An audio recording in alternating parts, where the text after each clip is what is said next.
we overemphasize the Joshuas, then we have a generation of people who feel like they're only being used by God if they are preeminent and popular. You can be more influential setting up chairs than you can with a mic leading worship. Watch out for when you're not obeying what God has put in your heart to do because you're worried about yourself. He's fully on board with serving Joshua. He recognizes the hand of God is on someone and he wants to support them. We can enjoy any moment if God is there. If he's there, it's a good season. Most of the people who defect from Christianity are defecting because of Christians. I can tell somebody's relationship with God by how willing or unwilling they are to talk about God like a dad. You've got to become the people of God before you possess the things of God. Everyone wants to get to the high places, but if you want to go high, you first have to go deep. Boom. What's up? Welcome back to Deep End. We are back with you, and it is warm and sunny. Thank the Lord, dude. Are you excited? I'm excited. I'm so happy to be outside again. It's been a good week so far because I've got to play cornhole and pickleball this week. I didn't even know people still played cornhole, dude. I know. Me neither. That's what a weird sport. I know. I actually wonder, I was like, professional cornhole, is it are they trying to get it in the hole all the time, or are they trying to knock the bags off the board? I don't know how intense it is, but it's kind of curious. What are you doing now that it's warm out? You're allowed to go back outdoors again. I'm just on my prayer walks again because I can survive. That's true. Yes. For a while, I just was not going to go outside. And so, I mean, I should be able to sacrifice more, but I'm just like, no, it's 12 degrees. I will pray in my office. It's amazing. It's so different. Being able to walk, look at the trees. God speaks to me through freaking trees and stuff. Through trees. Yeah, bro. People are gonna think on this show. They're gonna be like Taylor. The trees talk to Taylor. That's what people are gonna. The burning bush did. We have a historical precedent. The only time we know it happened. You can learn the secrets of the entire universe through a tree. That's all you need. That's all you need. You literally only need to understand how a tree works. Technically, a Bible was made from a tree. See? See what I'm saying, dude? Paper. How many times did Jesus talk about trees? All the time, dude. All the time. Trees, plants, things like that. Garden. He freaking cursed a tree one time. I know. I remember that part. Trees are cool. Pretty important. Mm-hmm. Especially when you watch Issy's episode. It's like God's really interested in creation. It's like, man, I just God, teach me a lesson through this tree. And then it's like, wow, I had no idea. My life is like a tree. Got it. Yeah. Planted like a tree beside streams of water. Yeah. Fruitful in every season. Never. I mean, dude, it's all throughout the Bible. I want to be like that tree. You can be like a little bitty dry tree that dies every year, or you can just be like a tree that's always fruitful. But then in some seasons, it's like, no, to have your life, you must lose it. You have to go into the ground and die. Everything in life comes down to trees. Seed. Yeah. It's nuanced. Mm-hmm. See? Okay, fine. Bro, that's good. All you need to do is understand a tree, and you understand everything. Understand a tree. People are first time viewers are probably like, this dude's high, so I'm never watching this. I'm not high. I hate weed. It's awful. But yeah, it's warm, so you can tell our vitamin D's are high right now. Yeah, we're cruising. High. We're back out of depression. High. Just vitamin kidding. D is high. Huh. Wow. No pun intended. Dude, we're killing people right now. Our drop off on this video is gonna be insane. Sorry. I'm just kidding. You're wanting to, what is the episode title on this one? I know you want to hit some comments, but where are we actually going so people just know when we're going to get to? I don't know. We'll just talk about, I'm studying Caleb right now, and I think Caleb's my new hero. I feel like everyone says Joshua. Everyone talks about Joshua, but because we overemphasize the Joshuas and the Moses, the people that are preeminent and popular, then we have a generation of people who feel like they're only being used by God if they are preeminent and popular, because we don't study the other characters in the Bible who were just as important, but they were never the lead pastor. They were never the lead worship leader. And then we're offended. We become offended. We're like, I've been at this church for 7 years. They don't see my talents and they don't see what I'm good at. And then we become offended because we're only studying Moses. Yeah, we define success as one way. But if Moses, if it's just Moses, the Israelites literally die in the wilderness. They never get it. And then if it's just Joshua, they get kicked back out of the promised land once they get in. You got to have Caleb. You got to have Joseph's brothers. Because if you don't have Joseph's brothers, you don't have these guys. Joseph is never prime minister of Egypt. These are the backbones of the gospel, and everybody wants to just be like the eyeballs. Nobody wants to be the neck. True. Which once you become the eye, once you become like important, then you're like, you crave the going back to the season where you were less known. It's just so we can go into a whole can of worms on this. Yeah. I can't tell you how many people have like even been a part of shows like this and they're like, man, it must be nice to just have your own show. And then they go start their own show and then they realize that's probably not the goal. That was not the point. You want to know the truth, dude? You'd rather be in my position or off screen completely on a farm. I had a massive meltdown with God this last weekend. Yeah. But it was like a standoff because I'm stubborn and strong-willed and like I eventually obey. But when I read the parable of when Jesus is saying like, okay, there's a father with the field and he tells the one son, go plant the field, and the son is like, okay, I'll do it. Then he never does it. And then he tells the other son, go plant the field, and the kid's like, no, I'm not going to do it. And then he does it. That's so much hope for me because I'm like the second son. I will eventually do it, but the way that God crafted me is my immediate response to something is like, no. Immediate instinct. We're so opposite. It's not even, it is funny actually. But I never, ever stay there, and I never start something that I don't finish. So it's just a different, my personality is like way different. So I'm not the candidate to be doing deep ends like you are probably, but I'm not. No. And so my like, dude, I posted about this on YouTube. I'm sitting in the parking lot of Lifetime, and you know that breaking point you get to with God where you realize there's no way out. He's going to win eventually. That's what I'm saying. Our personalities are opposite. I don't have the same experience. I have a different kind of experience. I usually am like almost regretting that I said yes. Oh, yeah.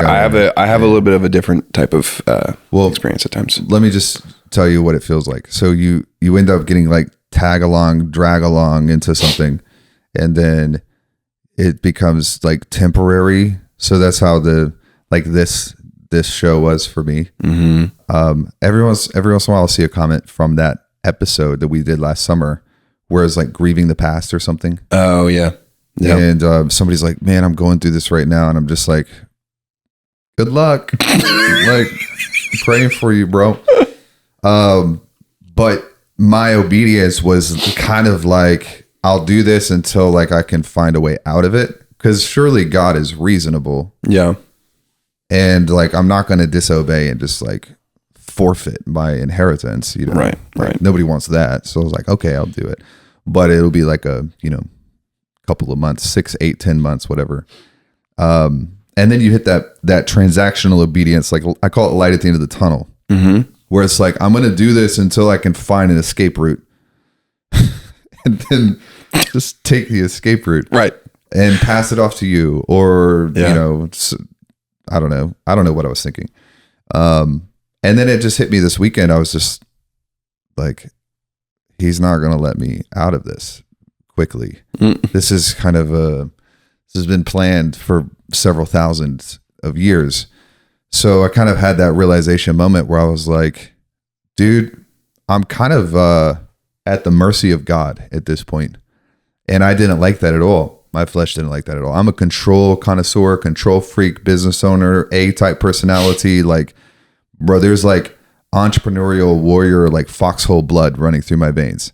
If I can't control it, I reject it in my normal life, And so I just had this breakdown, dude, where I just was like, why did you not tell me that this was going to be forever? Like, this being this show, just your life, this responsibility. Yeah. Like, yeah.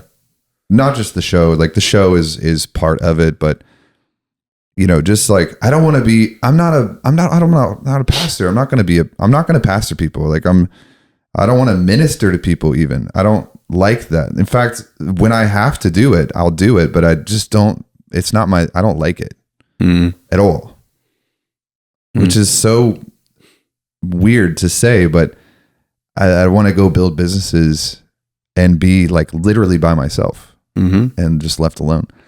And so I was just complaining a little bit. I was like, why do I have to do this? I really, really deeply, I dream of the barn and the just nothing's happening, and I can write my books and mow my lawn, bro. My 0-turn lawnmower, we're about to fire it back up. It's like, man, just you can see me if you're driving by, just Taylor on a random Friday, shirtless, soaking in the sun, vitamin D city, and like that's not what I get. Yeah, I don't have enough time. And it was at the back end of a 3-week haul, like, 3 events, a bunch of stuff, which I can't wait to share with people about that we're doing. You felt it too. You're like riding right next to me. So yeah, I'm running out of energy. I'm getting fatigued. And then I'm just like, where's the escape route? Because this is what you told me. It's like, I didn't tell you that. Like, what? Like, I had to tell you that there was an escape route. Like, well, I manufactured it myself. It was, I will be obedient if this can change in the future. And so I just started, like when Holy Spirit gets a hold of you, you're going to start crying. And so I just had it out with him. And I was just like, this is like the dream why would you put a dream inside of me and then let me chase it? And then once I finally get to the place where I can actualize the dream, be like, not yet.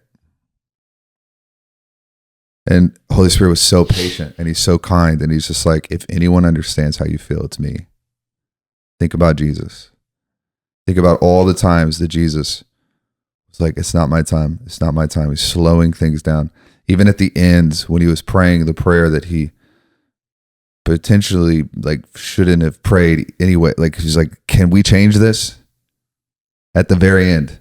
Like, can you change the assignment?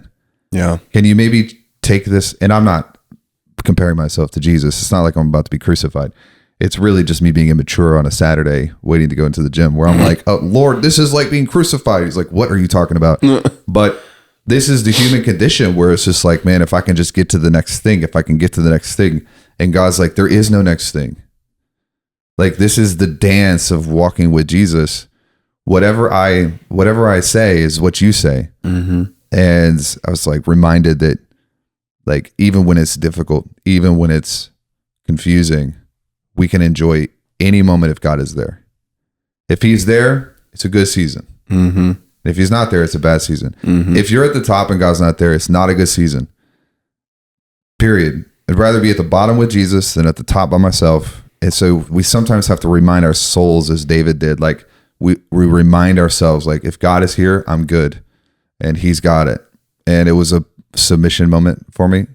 And it got warm shortly after, which was a gift from God. And I was like, okay, you're right. If it's 70 degrees, I can do it. I can do anything. I don't even know why we shared that story, but that has nothing to do with Caleb, I guess. Anyways, hi. Hi. No, I mean, it's yeah, it makes a lot of sense that your personality processes it that way. And I relate to that on certain levels of like, but in the opposite where I'm just like, like I'm down, let's go. And then I'm like, I don't know what the cost is going to be. And I'm like, man, this is this costs a lot and it's great. Yeah. Like, it's good at the same time. But like you said, if God's there, it's awesome. If God's he's not, then awesome. you're just like, please get me out of this ASAP. Here's why we were talking about that. Yeah. Because people study Moses and they want to be Moses. Oh yeah. But like, there's huge sections of a person's life where you have to be Caleb first. Like, you can't, or you just have to, like, be willing to go to prison. Remember we were talking about this yesterday, where like Joseph went to prison. Like, sometimes if God needs to speed you up, it's painful. It's not super comfortable. We were talking yesterday about this fear of money and anxiety around money. It's like, man, what if God at one point calls you to go bankrupt because he's got to reposition you? Yeah, you were asking me this. To do it. Yeah. And we all want to be like, yes. Yeah. But we're all, a lot of us tend to be like the first son in Jesus' parable. We're like, I'll do it. And then when he's like, okay, do it, we're like, yeah, push comes to shove. No. Whereas I'm the opposite. I'm on the flip side of this, where God's like, hey man, go to Miami. Nope, doesn't make sense. Book the plane ticket like the next day. And people sometimes are like, wow, how could you be just so disrespectful to the God? I mean, he's my dad. Shut up, man. Get off of me.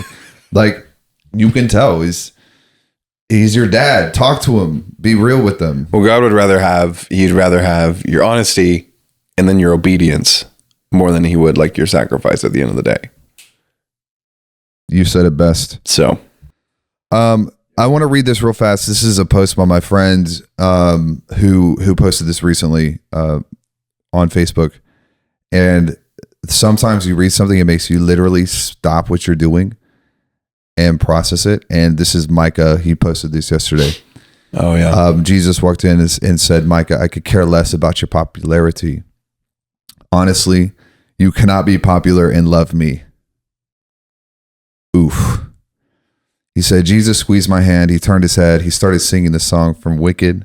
Popular, wanna be popular. In a silly tone while twirling his fingers with the beat in his head. He laughed at himself and slapped my knee. In a big sigh, he said, Micah, popular is not the kingdom. The kingdom is built on serving one another. I left my crown to become a slave. I came low, born in the dirt and hay. Jesus breathed deeply as the fresh air whipped through his hair, and he tucked his hair behind his ears and again slapped my knee. You cannot serve yourself and follow me. Your riches cannot control you. Your love for approval cannot guide you. You need to let go of your life and join with mine, and I am sorry, but I am not the popular opinion. But what matters is that all kingdoms of this world will fade away, but I will remain. Please ensure you are not part of the kingdom that will be burned by fire.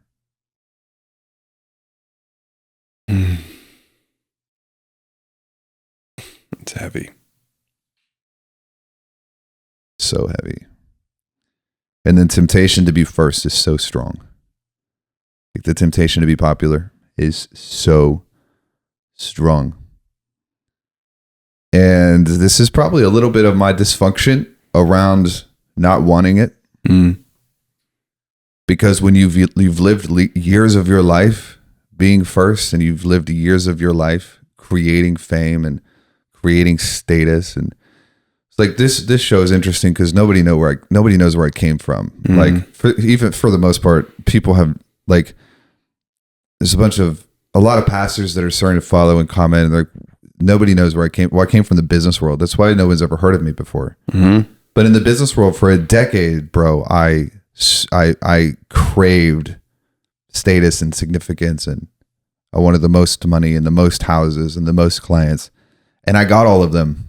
You worked with me. I was typically at the front of the pack for years. And so then I kind of got saved basically. And now coming into this world, people are like, where'd this guy come from? Right. And I want to I'm afraid of being too well known because the draw for significance through fame is so strong in the human psyche. And that's a part of my wrestle with man, after years of me trying to be popular, you finally got me healthy enough where I didn't care about popularity. And I feel like it's too soon to put me back in front of people where I could crater to that again. And that's something that you work out with God. And so that's part of why this is there. So the cool thing about Caleb. Well, can I say something before you keep going? You can tell me if this is relevant or not, but it made me think of, I had a breakdown moment a couple weeks ago, actually. I was about heavenly rewards. I was sobbing in my office, asking the Lord, is what I'm doing actually what I'm supposed to be doing?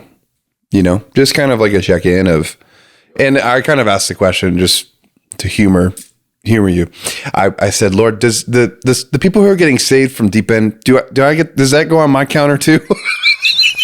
What did he say?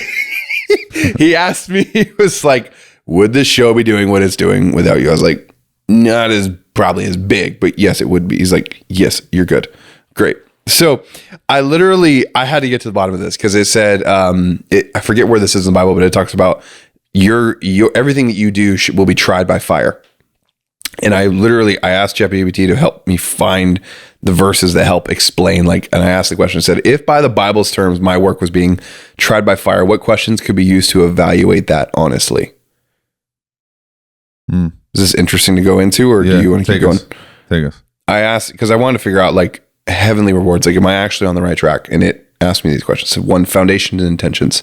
Is my work built on Christ, or am I building it on something else? 1 Corinthians 3:11-13. Am I doing this for God's glory or my own recognition? Colossians 3:23. Would I still do this if no one ever saw or praised me for it? Matthew 6:1-4. Is this producing eternal fruit, or is it just temporary success? Does my work align with the truth, or have I compromised to fit culture? Is this leading others closer to God, or is it just making them admire me? Matthew 5:16. When this is criticized or opposed, do I remain faithful, or do I get discouraged? James 1:2-4. If this work were taken away tomorrow, would my identity be shaken? Philippians 3:8. Want me to keep going? Yeah. Am I willing to refine or even let go of this if God asks me to? Genesis 22:1-2. Am I cutting corners or justifying compromise for success? Proverbs 11:1. Would I be at peace if my full process for what I do was exposed? Am I serving people, or am I using them to build my own platform? If I met Jesus today, this is the last one. If I met Jesus today, would I be proud to present what I've done to him? 2 Corinthians 5:10. Big. So it's popularity does not mean nothing. Does not mean nothing. Nothing. Anyways. That's good, dude. Caleb. It's good. Caleb is awesome. Caleb is so underappreciated that when I sort of felt like I was supposed to study him, it was for a speaking thing that I was doing for a group of, it was somebody who has a big platform, and they're out of town, and so they wanted me to cover for them one week, and so I was like, sure, I'll do it. And I was going to teach on this something basic with money. And then I was in my office preparing for it, and randomly just went to reading the story of Caleb, not at the first promised land, but when he came back to the promised land. And Caleb, his acts completely different than everyone else both times. So you see Caleb show up to really key places. The first time we see Caleb show up prominently is where the Israelites are spying out the land of Canaan. And they all come back and they're like, we're going to die. And then Caleb and Joshua are roomies. And they're like, no, we're not. And then they disappear. Mm-hmm. Then you see Caleb again, but Joshua's in control this time. So Joshua has been promoted to a place of prominence, and Caleb is not. So think about this. We struggle with this when we're I started at the same time. I grew up with this person. They're doing really, really well, and I'm not. How do you deal with that? Mm-hmm. And you see Caleb, who's just he's just cool with it. We don't see any indication that Caleb is I was there too. I was with Joshua saying that we could take the land. You don't see him anxious or making videos jealous. On TikTok. Yeah. He's not correcting, I just want to provide correction for Joshua that this is heresy. He's not being an idiot. He's fully on board with serving Joshua. Mm-hmm. He's good with it.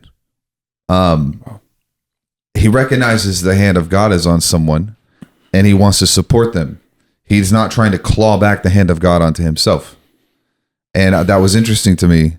But then he starts acting like a gangster, off the rails. What? He's he goes to Joshua and he reminds him. He's like, hey, this land was promised to me, so let me take it. But Caleb's 85 years old at this point. And the land that he was promised was filled with the Anakim clans, the giants.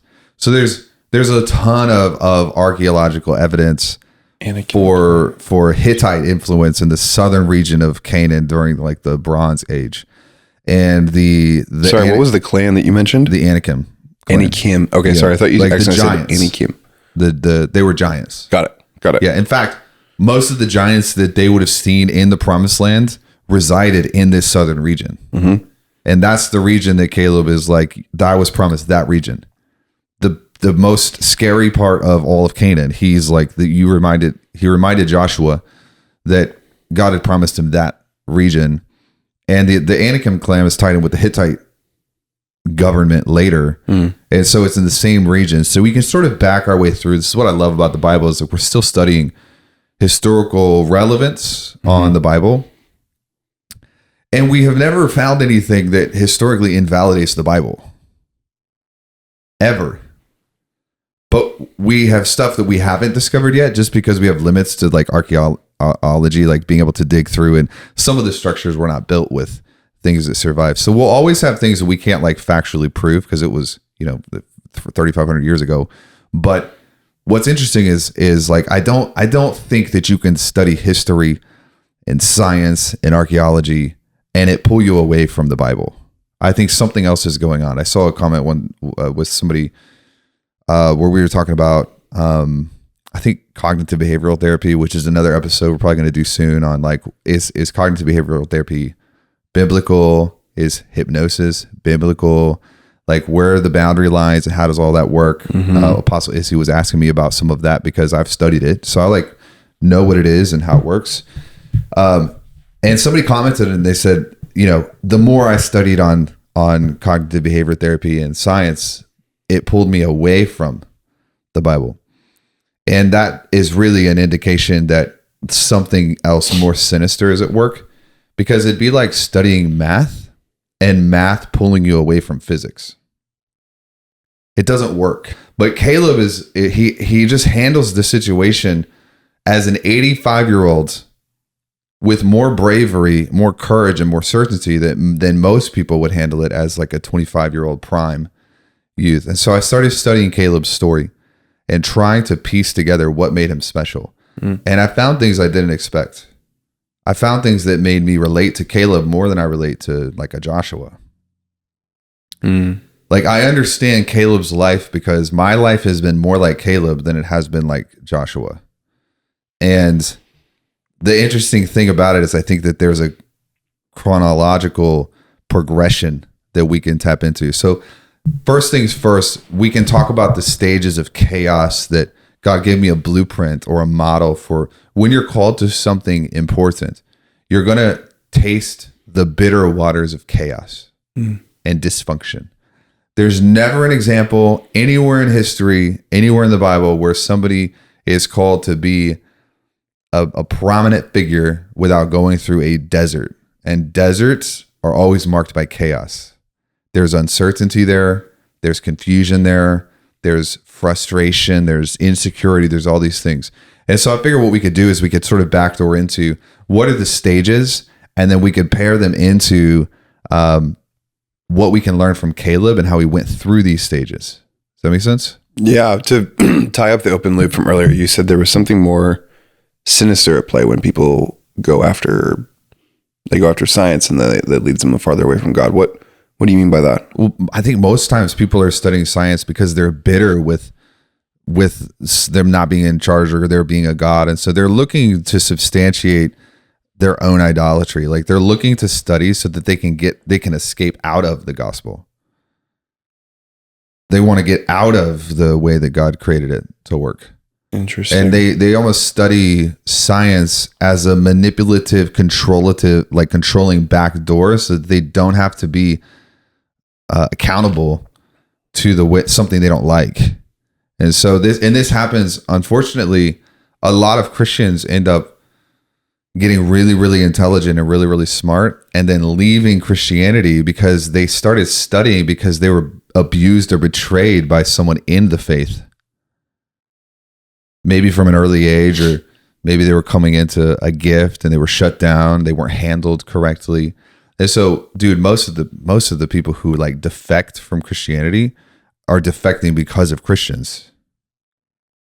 We don't do a really good job at like if I was looking at Christianity like a business, I would say, yeah, man, you got retention issues. Your churn is through the roof, bro. But that also tells you how bad Christians are at handling and dealing with hurt. Yeah, and disagreement, and yeah, it's both sides. As if we're the only religion where someone can listen to a podcast like this and the whole thing is filled with the word of God, but I call someone an idiot and they're like, Matthew 5:22, you're going to hell. Well, should we just spend time looking at the different Greek words of idiot and fool and how they're different, and we just don't know how to read the Bible. When Jesus showed up and he was like, you're a fool, you're a fool, you're a fool, you're a fool. One of the interpretations of that Matthew 5:22 is a fool. So why would Jesus say something to someone else that was going to condemn his soul to eternal fire?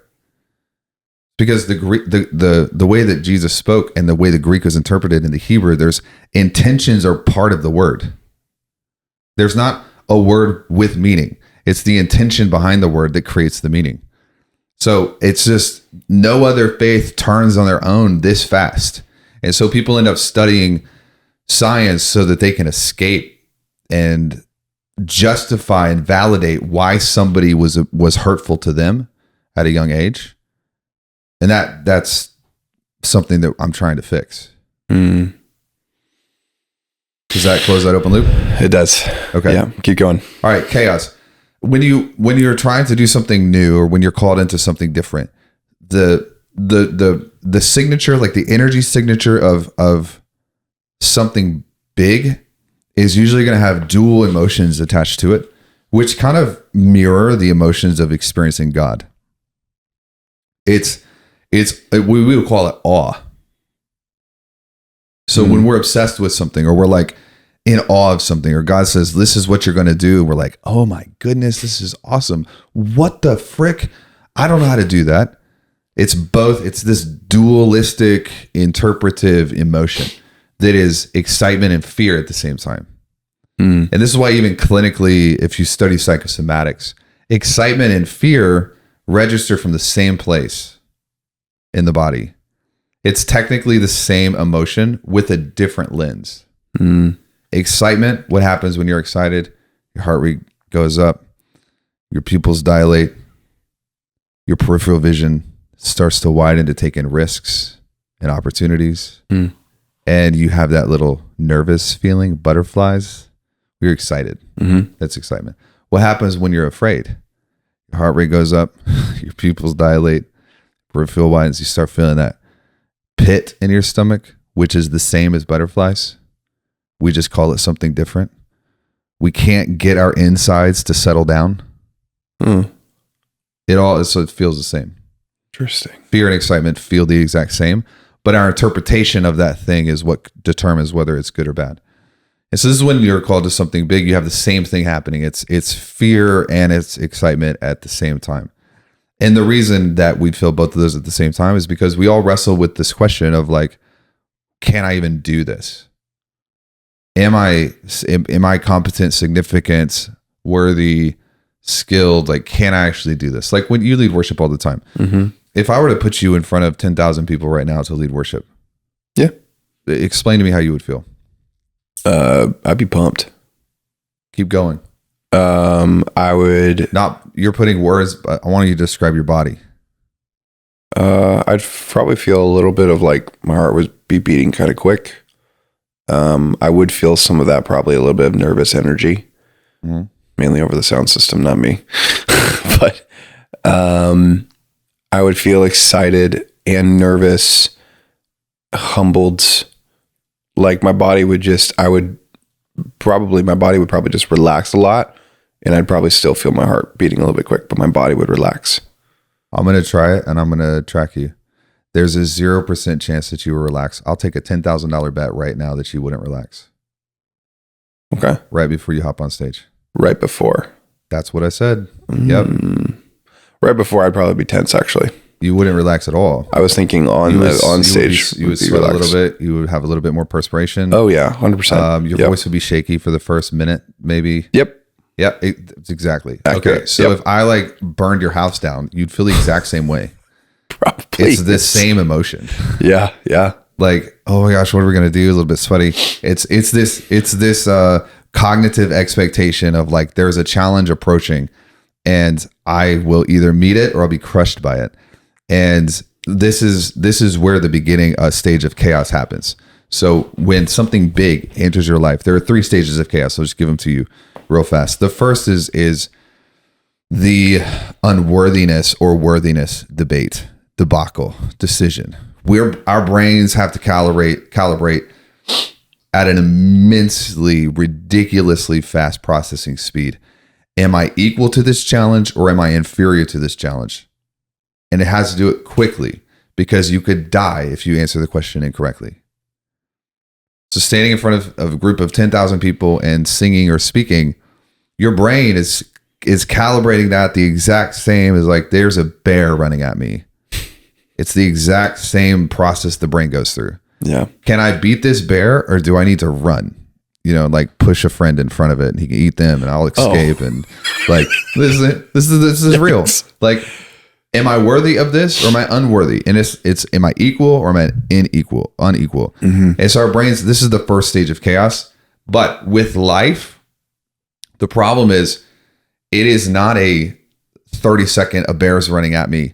It tends to elongate out and it stretches out because you're having to then answer this question every single day until you get data sufficient to make the decision.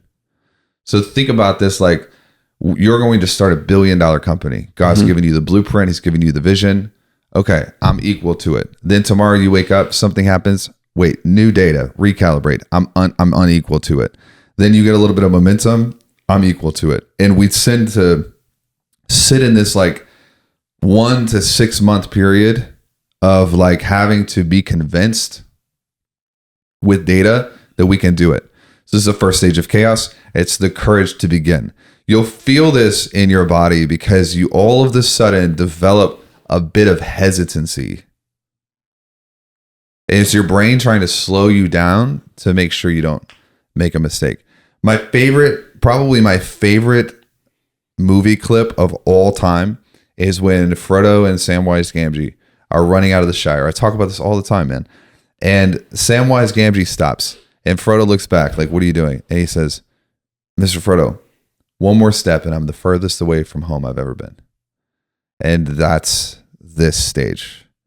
Can we actually leave Egypt? Because Egypt represents home and it represents certain dysfunction, which is safer to the brain than uncertainty. This is why people stay in bad relationships. This is why they stay in bad jobs. It's like, man, sometimes the brain treats a guaranteed bad scenario as more profitable than the uncertainty of not knowing if it gets better or worse. Jeez. Oh man. I can think of some examples, but I know people who don't know you might not connect the dots all the way. What do you have any stories or experiences recently that connect with that? Well, let's just take a base case story. Leaving your job. You know you're supposed to leave your job. You know that you're better than where you at. You know that there's not a growth path for you. You know there's no upward mobility. But we just keep working the job because we get a paycheck and we don't have to worry about it. We complain about it all the time. Every time we're out with friends, we're just like, yeah, this freaking boss is an idiot and I hate it. Well, you've been there for 4 years, man. What are you doing? Well, at least it pays the bills. All right. Well, that's this first stage of like, you have to get yourself with enough faith to go into uncertain waters, because it feels more dangerous to go into uncertainty than it does to stay in dysfunctional certainty. And that's just how the brain's been programmed. It's not your fault. It's just how it's the brain's thousands of years of wiring upgrades. Dude, that caused this. That's terrifying. The next question that comes up is, how do you know when that moment is supposed to be? Well, the timelines of God are both set and predetermined and fluid. Right. And so are the geographies of God. So this is a big deal. When you're prayed up and when you're spending time in God's presence and you're close to Holy Spirit, the timelines can flex around you. Mm-hmm. It's not, sometimes God will give you an answer. He'll say, stay. And sometimes he won't give you an answer because we see this in Joshua too. Joshua's like, yo, tell me where to go. God's like, don't ask me that again. Just walk. Wherever your foot touches, I will give it to you. So there's a fluidity sometimes with different people. And it's like, well, when do you know is the right time? Well, whenever you're tired of sitting like a lame duck, whenever you decide, things can take as long as you want them to take and as long as you need them to take. Does that make sense? Yeah. But the secret is proximity and presence. It's being in the presence of God and showing up to talk to him. And sometimes God will give you an answer. And sometimes that answer is there's no opinion. Getting no opinion from heaven. Mm-hmm. It's like you have a stamp of approval, so just do something. Second stage of chaos. The second stage of chaos is where you get into the dysfunctional identity because your identity is changing and you no longer remember who you are or why you started in the first place. So this will hit 6 months, 10 months, 18 months, all the way up to 50 years. It's up to you. A lot of these things like an accordion. Accordion can be really wide. Mm-hmm. Compress that thing down and make it really short. Mm-hmm. Like your ability to handle uncertainty will compress it down so it won't take as long. If we can't handle uncertainty, we will slow ourselves down and it is frustrating to heaven because we just won't do anything. But when somebody's comfortable with uncertainty, they can speed it up and they can move through it a little bit quicker. And I'm going to backlog all of this with we're going to talk about the Israelites. We're going to talk about Caleb and we're going to see examples in our own lives. But this second stage hits you when you've already made the decision to go, but it ain't working. And now you're confused why you even went in the first place. And there's doubt and there's insecurity and there's hyper rationalism. You see people go extreme logical in this second stage because they're trying to look for the rule system because the rules have changed. And they're no longer in a place of safety. They're no longer in the promised land. They're stuck out somewhere in the middle. And they're like, I've made a terrible mistake. I should have just stayed as a slave. And this is what is it? Your identity is being challenged. Your identity is having to change and force itself into a new place. And you don't know how to get there. Yeah. I just keep seeing somebody who's swimming from one island to another and all they can see is the ocean. They can't see the island. It's terrifying. All the confidence you have on the shore is tested when you're in the middle of the ocean trying to get to the next one, but you have to get to the next one because you were going to die on the last one. Yeah. Entrepreneurs call this, especially in my world, the messy middle. It's the messy middle. Yeah. Because if you're baking a cake and if my wife is baking a cake and I walk into the kitchen in the middle of it, it just looks like something got murdered. I was like, what is going on in here? There's no cake. Everything looks like a disaster. But I have to understand that it's going to turn into something. Mm-hmm. And we make a mistake when we lose confidence in the middle because that confidence is all these people are doing these dumb trainings on how to get more confidence. Man, you ain't going to get more. Stop it. That's a waste of your time. Confidence is a derivative of identity. That's it. Fix your identity. Don't try to chase confidence. If your identity is not rooted in something, you're not going to have any confidence from it. I think this is partially why when James is talking about, he's like, when you pray for things, don't doubt, because the person with doubt is just like an ocean, a ship tossed around in an ocean. Doubt is really confidence is the elimination of doubt in a certain area. And so we want confidence, but more than chasing confidence, we should work on eliminating doubt. And doubt comes from identity. Because if we don't have the right identity and we have so much doubt, a good day, I'm good. A bad day, I'm bad. Another bad day, I'm even worse. A good day, I'm a little bit better. And we're just like a freaking yo-yo up and down. God can't use that. He's never going to put a crown on your head and give you resources. Because if he does and one person doesn't like you, you'll just shut it all down. Testing stage number 2 is dysfunctional identity. Number 3. We're rolling, baby. Dude, you are rolling so quick. I feel like, rolling. Do you have a lot of material? You're just trying to get through everything? I want to get to Caleb. Oh, I do, because we're not talking about But Caleb I also yet. don't know how long we've been going. And I don't know if it matters.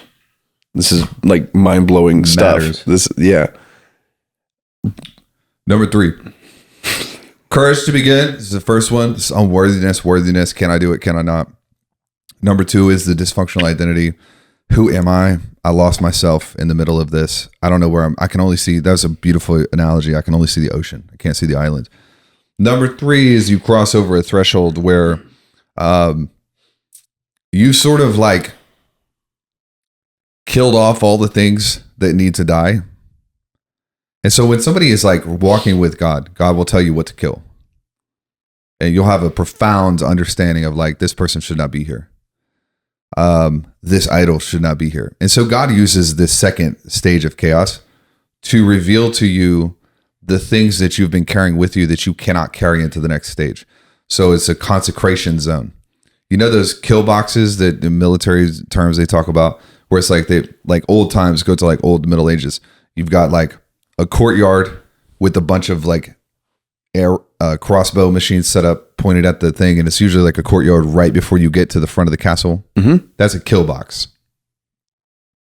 You just put a bunch of people in this kill box and just shoot them with arrows. Mm-hmm. It's how they protect the main castle. Mm-hmm. Think about the same thing, but like a consecration zone, like a consecration box. The second stage is like you're in a consecration zone.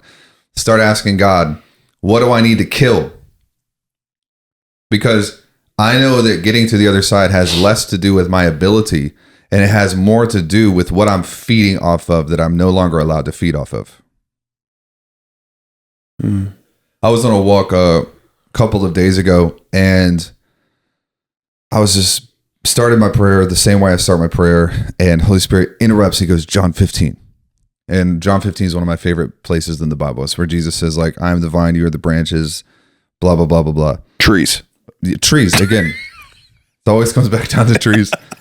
And Holy Spirit says, in this season, you have to make sure that there is nothing that you are feeding off of. Confidence, significance, energy, passion, excitement, enthusiasm. Nothing that you're feeding off of that is not the main vine. And then I started auditing, and I was like, whoa, bro, there's a lot I'm feeding off of. A lot. Too much. Like there's still parts of me that I will feed off of the enthusiasm that comes from having a business hit a certain thing. I will feed off of the confidence that comes when I'm challenged or nervous about something. I'll just think about the last time that I did it really well. And you just get super sensitive to this in this consecration zone, because I'm in the middle. I'm in the dysfunctional thing right now. Like this is my stage for deep end. Mm-hmm. And I was like, got it. I know what to kill. So every morning I'm praying, like, is there anything in me that is feeding off of something that's not the vine of Jesus? And until I run out of things that he's telling me, I'm going to stay in this zone.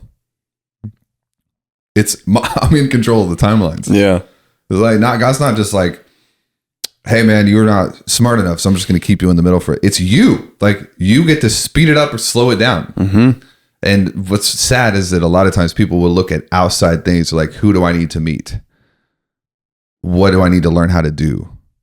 Where am I missing the mark? It's like, man, we're missing the mark, not because of what we don't know how to do, but because of what we get excited about that will be a liability in the next season. And so God will kill off anything in this consecration zone that will kill you in the promised land. Mm. Every single Israelite who doubted, who was of an age to make a decision and decided not to trust God, died in the desert. Because if you get to Canaan with that person, he'll kill you all. Because we're going to stay in the desert for 40 years until you consecrate out the beliefs, the people, the habits, the routines, the systems, anything that could be a liability to you in the future. We're going to remove it right now.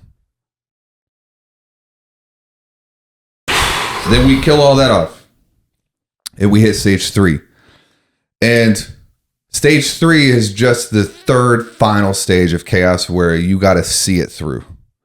And so you can tell if you're in stage 3 most times through just my energy is just not there. I'm fatigued.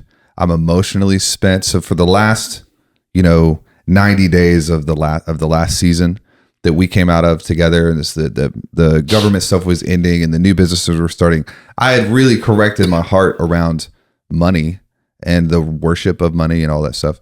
But man, I was just so tired. And I began to think like, do I have enough energy to make it through the next season to get to where I know God has called me to get to? Mm-hmm. And this is when you're spiritually speaking, you're the 85-year-old Caleb. And then you're going to be tested in whether you can mount up with wings like eagles and run and not grow weary. And can you do it without the energy you once had? So we all start young, full of energy. Then we get beat up by life. And we're doing it the right way, but then we're tested in our ability to endure. That's why the New Testament all over is like, you got to endure, run the race, finish the race. You see Paul, he's just like, just finish. You can slow down if you need, but just finish. Don't stop, just finish. Endure. The testing of your faith produces perfection. Just endure the testing. This is because it means you're almost there. When you're like fatigued and exhausted, I'm running out of energy, and it's like, I don't understand. You're almost there. Just don't stop. It's the third final stage where you have to survive long enough. My dad always used to do this when I was a kid. I would have, I was still calling him the other day because Kate is just ridiculous. And she's getting so smart, but she thinks she's smarter than she is as a 5-year-old. And so she's arguing with me about the time change because the time just changed here. Mm-hmm. So I'm trying to explain to her that the time changed and that's why the sun sets. So she doesn't agree with that. She doesn't think it's that simple. And so I just told my dad, I was like, you'll get a kick out of this. She's got to test everything. Like everything's got to be tested. If she doesn't understand it, she's going to test it. I wonder where she got that from. And my dad was like, sounds familiar. You were always that way. I was like, thanks, Dad. Thanks. I'm sorry. I double teamed you there. But my dad would say, as a kid, he would say, son, I will outlast you. Because I would just get a bad attitude and decide, I'm not doing this. And he would say, I will outlast you.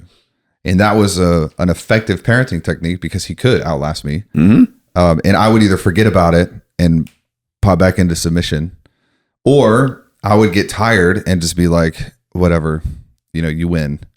And he would outlast me. This is the same stance of like, look, I don't care what agenda has been released against my family. I don't care what people have said about me. I don't care whether the devil is frustrated by the plans of God or doesn't care, but I will outlast every single thing that has been put in front of me. I will not quit. I will not stop. I may slow down. I may have bruises all over me, and I may just show up at the end ragged like Paul did, but I will never quit. You develop this like, see it through, like we're going to see it through. You're in the third stage. I'll pause for a second. Sure, you're good. There was something you said about doubt. Do you feel like it's relevant to Caleb in terms of who he was surrounded by when it came to doubt? Well, the people like Caleb would have gotten into the promised land earlier if the Israelites weren't all doubting, because Caleb had to then wait for the Israelites to die off. The ones in the wilderness, right? Am I getting that correct? Mm-hmm. What do you feel like is the significance of that? It tested his bitterness. He was punished for someone else. And we don't see him getting bitter. I think it's really significant.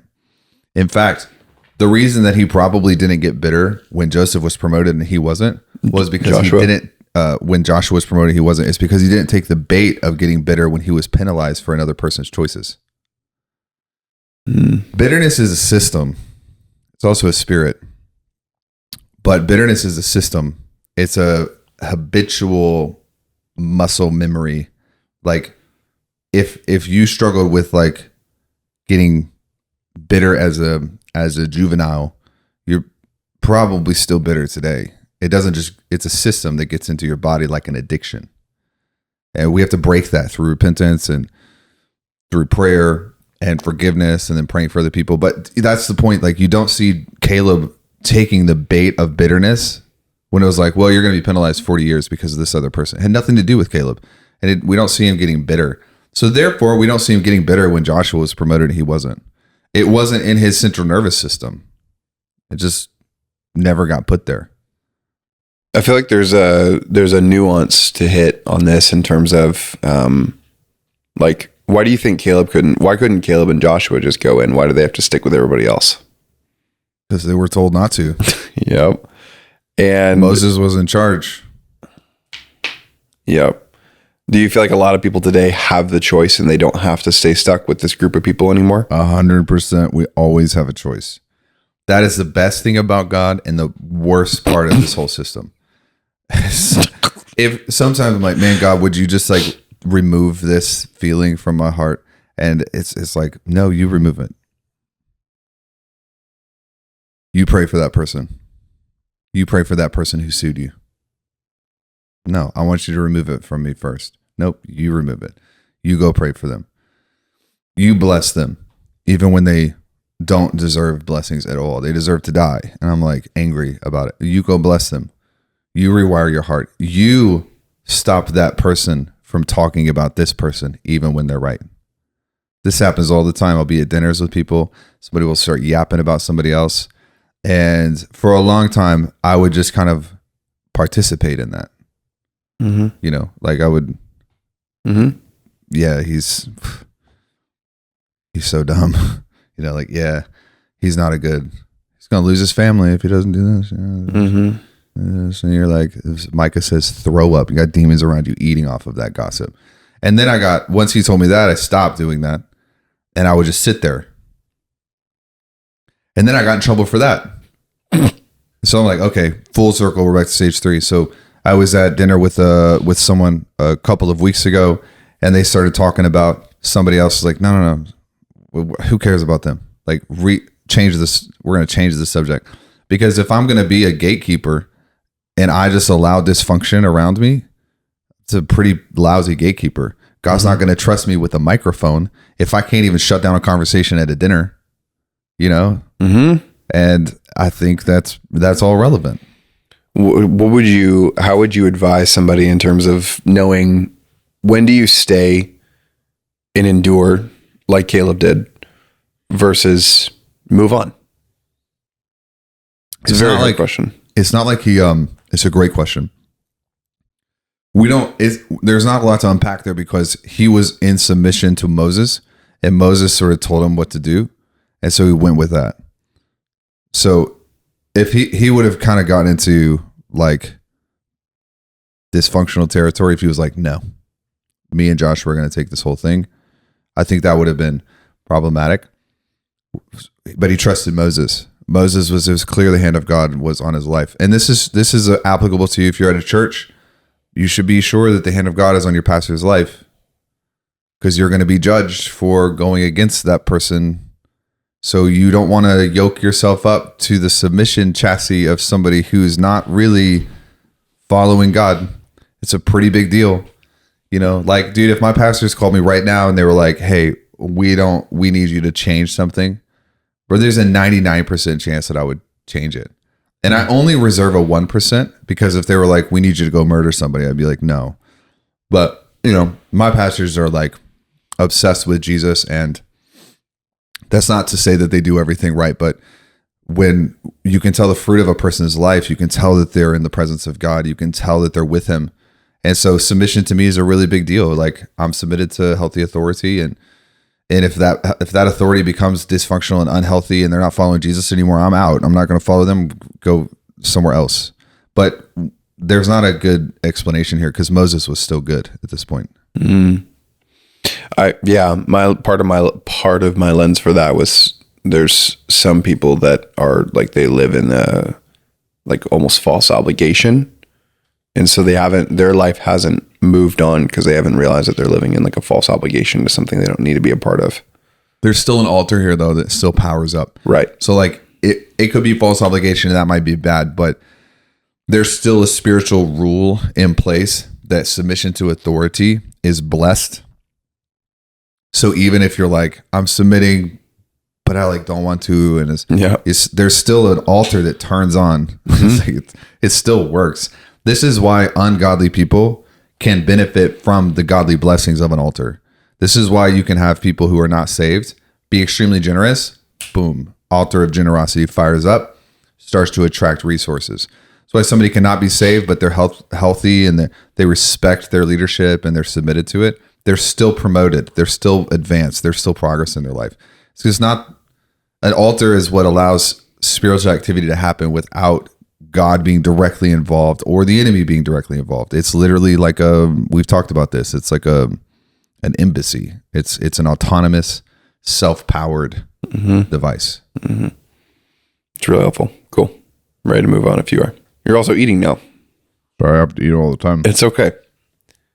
You're on like some sort of papaya, kiwi, 2 hours. Yeah. I'm on a crazy diet. Yeah.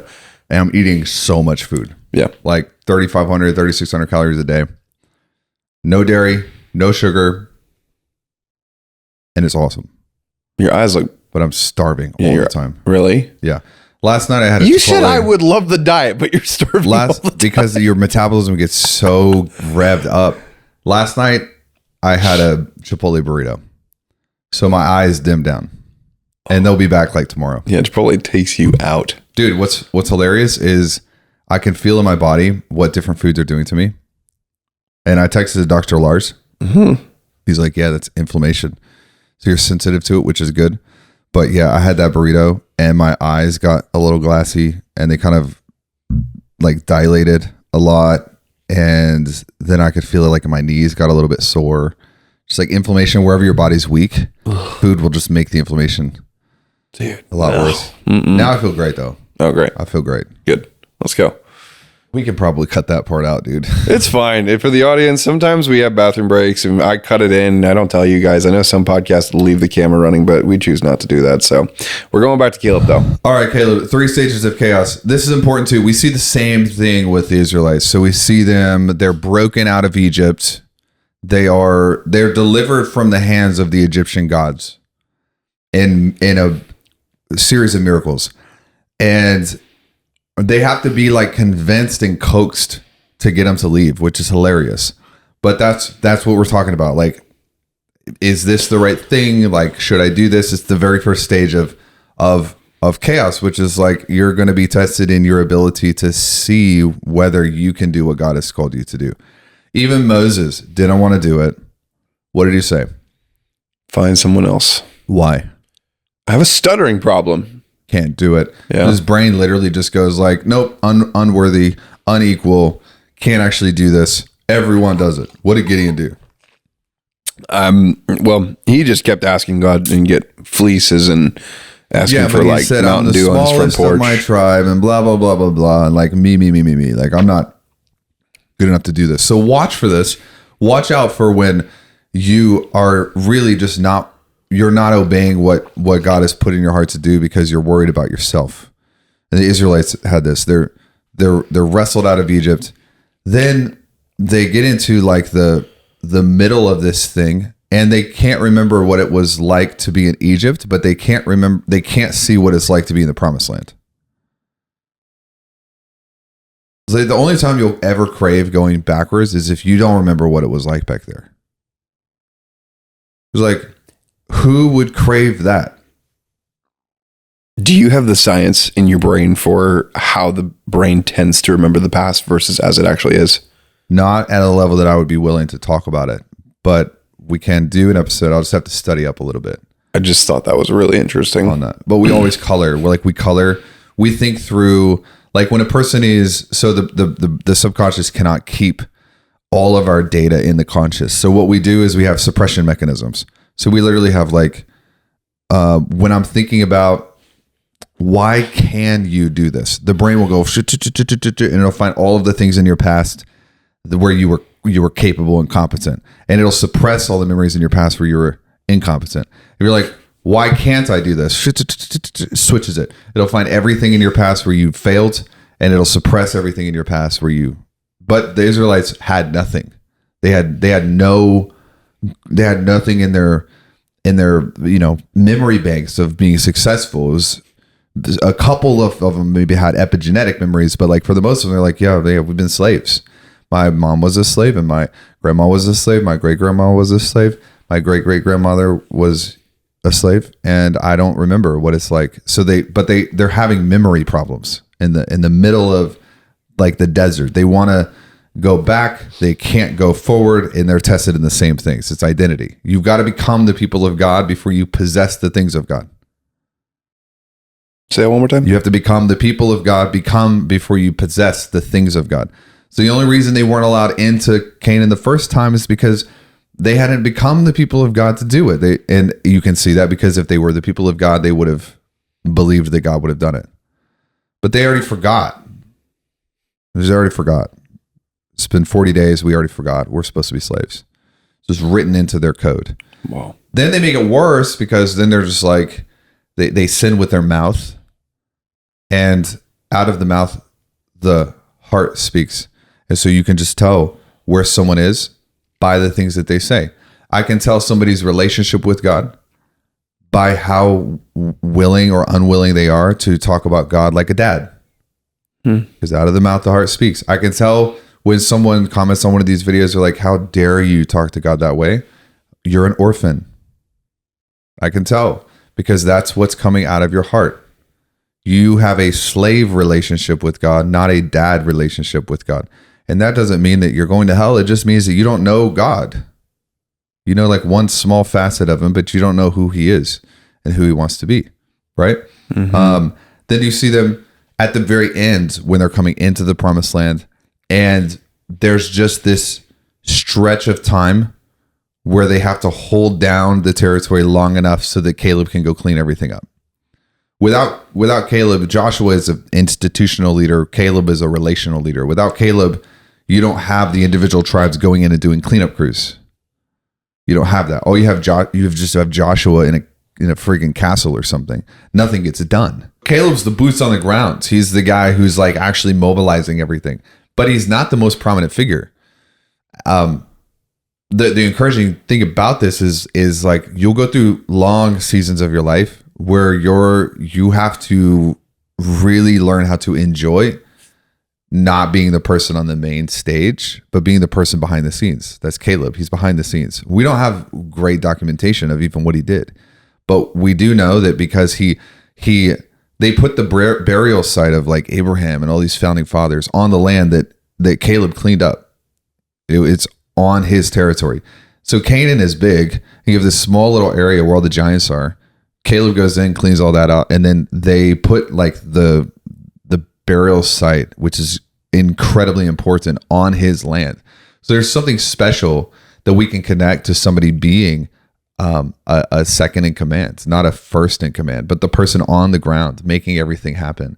And if you're watching this and you're a leader, it's a big deal for you to recognize those people who are competent and they're fully bought in without being the main figure, and to grab onto those people and make sure that they're respected. You can build them up, encourage them, because it doesn't take, like, if you take any of my organizations and you remove my like second in command, the whole thing will fall apart. So like these people are so important, and I've had to learn through years to like make sure that they are celebrated for that. And they get embarrassed by it. And I'll stand them up. You'll see this at events. So put Lauren up on stage, or we'll celebrate Gabriel, or we'll talk about Dane. We talk about you, because there's something special about somebody realizing that they may not be like the main face of the show, but if they were not there, it wouldn't happen. Sure. This is like another opportunity, like with Deep End. Dude, Deep End wouldn't be what it is without you. But your name's not on it. Right. So I have to work a little bit harder to make sure that you recognize the significance and the prominence that you have in the organization, because it's not accepted from the top down through the lens of the marketplace. And instead of us rushing through that, some of us have to learn how to be a really, really, really good key second and control player. Because the things of God don't move forward without the second in command, and the third in command, and the fourth in command, and the fifth in command. It works like a tree all the way down. Here's what's fascinating about Caleb. And then we'll end on this and give some like practical stuff. Cause like I got some new things the Holy Spirit taught me about this. When you study Caleb, you see that Caleb was never even supposed to be in the tribe of Israel. He was born outside the fold.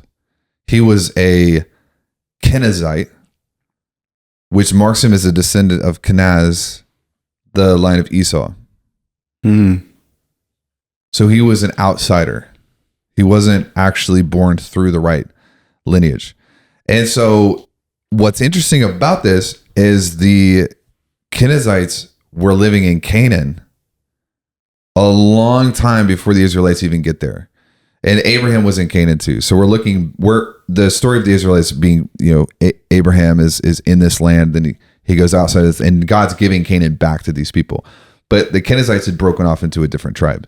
So Caleb had family in the land, and none of the other Israelites did. Yeah, he was already sort of connected. There was a connection piece. Do you have any idea why he was there in the first place? Why he was in the tribe of Israel? Yeah. The scholars think he maybe married in. Something happened where like he was put in somehow. But scholars also think that the Kenizzite families in Canaan joined the Israelites in fighting against their own and cleaning up the territory. Whoa. Because of Caleb. Okay, so here's what's fascinating. What? Here's what's fascinating. Caleb's listed in Judah's genealogy despite having a Kenizzite heritage, including or inferring that the Israelites took him as their own. Like they gave him the full covenant community. But what's fascinating to me is that when you look at the connection piece between the people of God and the people of Canaan, the people in Canaan were the economic empire. They were the ones like in charge of commerce and trade. And so like their whole organization of all of Canaan revolved around money, possessions, inventions, trade relationships. Like they were the commerce superpower. Mm-hmm. So they would have been trading with everyone. And they're back and forth with Egypt and all of the other organizations. And when we talk about wealth and how wealth is such a sensitive subject with Christians in particular, what I see when I look at this is you have the people of God that are being called back into a place of prominence, wealth, commerce, and abundance, but they require testing before they get there so that they don't sell out and worship the gods of Canaan once they get there, because they've never fought gods before. The Israelites have never fought the fallen Elohim. God fought the Elohim. God just killed all the Egyptian gods. But they're being prepared because God's job is to take us from parenthood to partnership. We have to be developed. If my 5-year-old as a 29-year-old is calling me every morning asking for money, I've done a bad job as a dad. I haven't trained her well. So I love her as a child, but my goal is to get into partnership where I can train her and teach her and she develops. God's got the same relationship with us. Mm. And so he's trying to train these people how to govern the commerce capital of the world without worshiping those gods. It's unsuccessful. They never beat the gods of Canaan. And that's why the gods of Egypt are really not prominent today, but the gods of Canaan are. You see Astarte, you see Baal, you see Moloch, all building empires inside of America. They never died. They never were defeated. They just jumped ship and came over here. Well, this is because of the Israelites. They catered to it. They bowed to it. They never... But the simple fact that you have God bringing some outsider, putting them into the tribe of Israel as a connection point so that the Israelites can even possess the land of Canaan, I immediately thought of what God is doing in the marketplace right now. Mm. Immediately. Because the marketplace, look at it, we are the commerce capitals of the world. Everything from Wall Street to Silicon Valley to New York City, like the American empire is powered by commerce. And then we have the church, which is siloed and separate. And they can't break into the power centers of the globe, which is commerce, power, invention. And so what God has decided to do is he's brought up a bunch of Calebs who are outsiders to the church. They don't fit into the tribe of Israel. They actually were born from the business owners. They have familial relations with the Wall Street and the small businesses. And what God's doing with this is like my life. I was like, I am Caleb. This makes sense.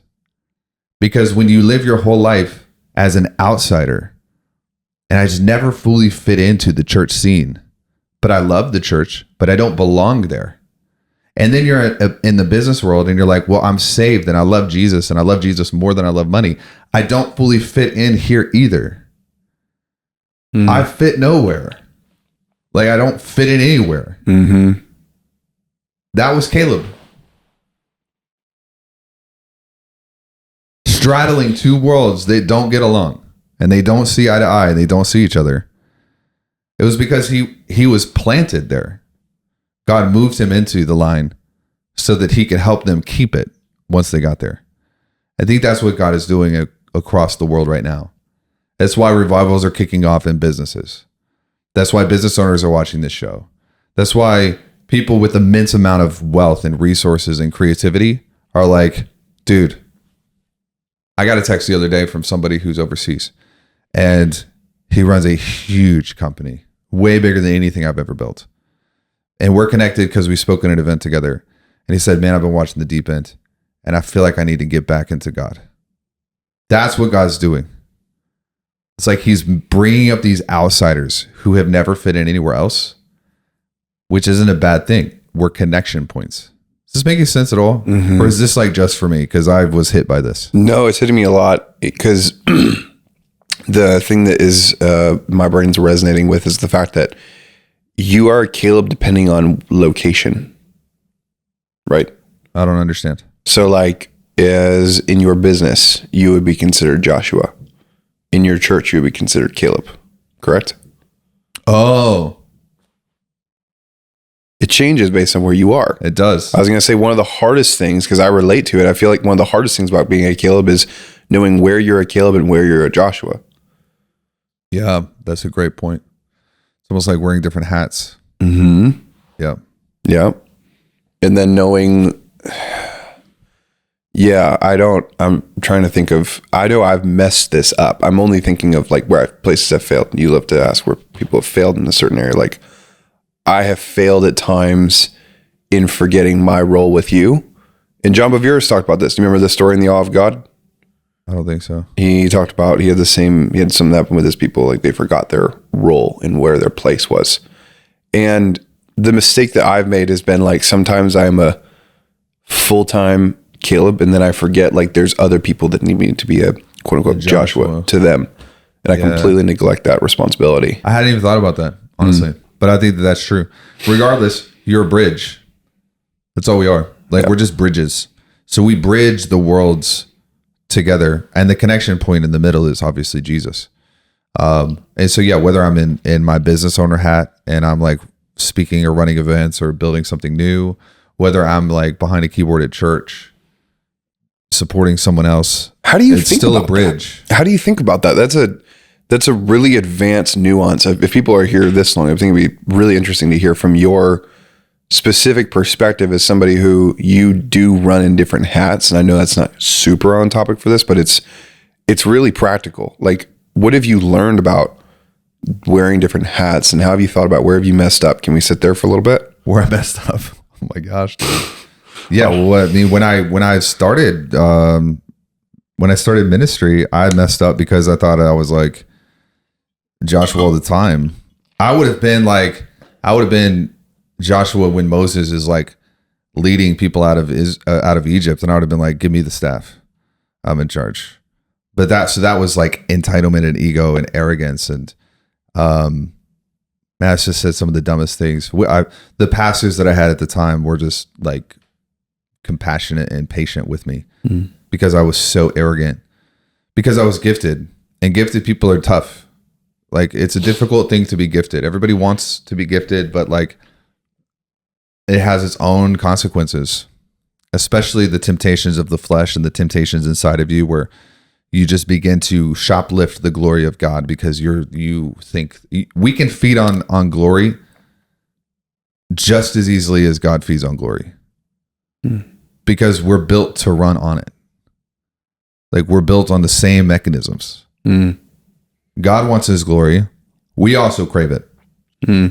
It's a temptation because we really like it and it tastes really good. So that made a ton of mistakes in there. And then I pendulum swung, got into the business world, and kind of just rejected the church. Not outright, but I was like, I'm not going to help. I don't even want to be a, I just want to show up and, you know, like sit in sermons. And so I was super passive. I wasn't like, I would see things and I wouldn't say anything. I would be available, but unavailable.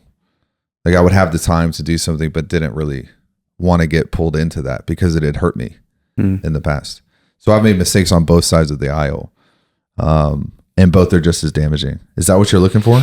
Yeah. And what, like, I know this is a very kind of basic question, but this is some people that I feel like this will help a lot. Is like, when you step into church, how does your mindset switch from I'm the host of this show with hundreds of thousands of people to hear my voice to like, boom, like you're in servant mode? Well, now I'm there to serve whoever's leading it, you know, whether it's a small thing. Like, sometimes a couple of weeks ago I was playing at like a small thing at the church, and there were only like 50 people there. And it was a keyboard and an acoustic, and I was like asking the worship leader if they needed anything, and just like got him a water, and just like trying to basically just make sure, like, I know he can do his job if he doesn't have to worry about anything else. You know, conference, like, I'm just there to get whatever anybody needs. What, dude, at conferences sometimes, like, I'll drive the bus to get people back and forth between like campuses. I don't feel like I don't really care that much anymore. Driving the bus is sometimes more fun than like being on stage. You can do whatever you want. True. Just break the speed limit, do whatever. I've done that twice. I mean, I think I've outgrown that youthful part of me that like wants to be the main thing. And that was hard to figure out. And sometimes I still forget. Like, if she watches this, she's going to yell at me. There's someone on staff who's really high up, and she's incredible. Like, she's kind of like a Gabrielle. She just runs everything. And we rented a big venue downtown for a conference, and I was rostered to play. Had to have been 5 years ago. I'm like way off topic, but you're asking me these questions. This is about leadership. I think this comes down to leadership and authority. Yeah, this is huge. So I just was busy. I was getting off of meetings, and this was back when we were doing TF, which was huge. So like, I had, you know, 300 staff, 250 staff, and just going from thing to thing to thing to thing. But I always am in town for conference. Like, we don't miss conference. Conference is like the beginning of our year. Even still, like, if we're traveling, I'll carve stuff around conference just to be there. And I was rushed to play, and it's at this venue downtown. There's no parking, and they had sent instructions on like where to park, but I don't pay attention to that stuff because I was like, I just don't have time. I was busy. I was ignoring things. And so I pull up, and there's like a reserved parking thing, and I just take it. I just park there. And it never crossed my mind that might be reserved for like one of the speakers that has like a big kid or something. So man, this like woman finds me, and she's like, "You're the only one with the white Model X Tesla. You knew you weren't supposed to park there." And I was like, I didn't know I wasn't supposed to park there. It's like, usually people reserve spots for me to park in. So I just thought it was like, so you can see my attitude getting like struggling to go back and forth between these two like worlds, not because I'm like entitled, but it's just sometimes at the beginning it was very confusing. Like, even our events now are small, but like, yeah, dude, there's a reserved spot for me at the front because I won't show up if I can't park. Like people have to plan my hotels out and tell me where the food is. And like I have staff that are paid really, really well just to make sure that like I can get there. So it's different going into like a church setting where it's like, you know what, I'm literally here for one reason. And it's just to like not get in the way of what God wants me to do and help the people around me. And I'm a supportive second role. Like whatever people need is what I'm doing. Like I've picked trash up at church. I have like done sounds. I've organized chairs, set up chairs at church. And back in the day, it was like my attitude was so prideful. Whereas like, why would you waste prime USDA choice talent setting up chairs? And now I'm like, dude, sometimes, bro, if you set those chairs up and you begin to pray over those chairs and you ask the Spirit of God to rest on those chairs, you can be more influential setting up chairs than you can with a mic leading worship. God doesn't operate according to our system. Mm-hmm. And so I sometimes will get rostered to do basic little stuff. And I love it. I remind myself how important Caleb can be, mm-hmm. and how important somebody who's never there are people in the Bible who were never mentioned that we wouldn't have a Bible if it weren't for them.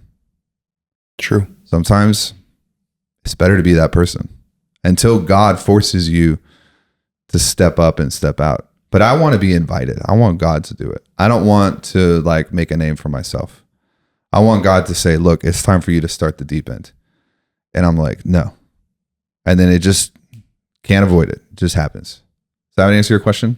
Mm-hmm. It makes me think of the phrase I've just kept in mind for a long time is like, if you want to become a great leader, you have to become a great follower. Yeah, bro. Back to Micah's post.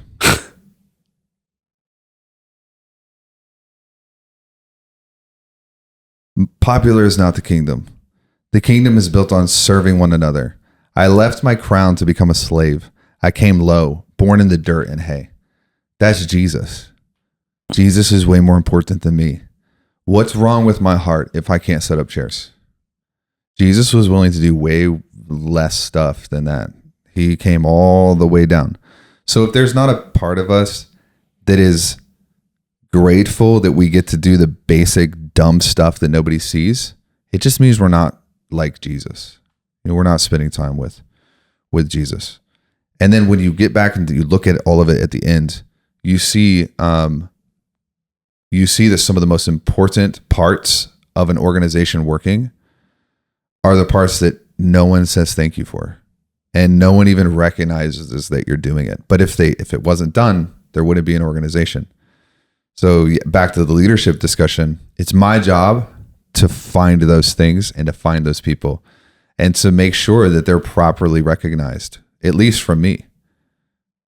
Make sense? Mm-hmm. Like if you're a pastor and you have never taken a moment to just stand in front of your congregation and to publicly celebrate the people who work the parking, it's a failure in leadership. It's a failure. There's no other way around that. You can't fix that. That's your fault. It's your failure. Go do better. Because those people doing that job, no one else says thank you to them. And if you want them to stay a Caleb, they need to know that Caleb's quite important. They may never be on the poster for the conference advertising materials. Like in my staff, some people are just like, they're never going to be in front of people. They're always behind the scenes. And I got to make sure they know that it's not thankless. Yeah. 100%. I'm like all twisted around in my notes. I hope that was helpful. It's really helpful. It's really helpful. Are you interested in going after heresy hunters? What? The comment section. Yeah. Let me just recap real fast. 3 stages of chaos. Courage to begin.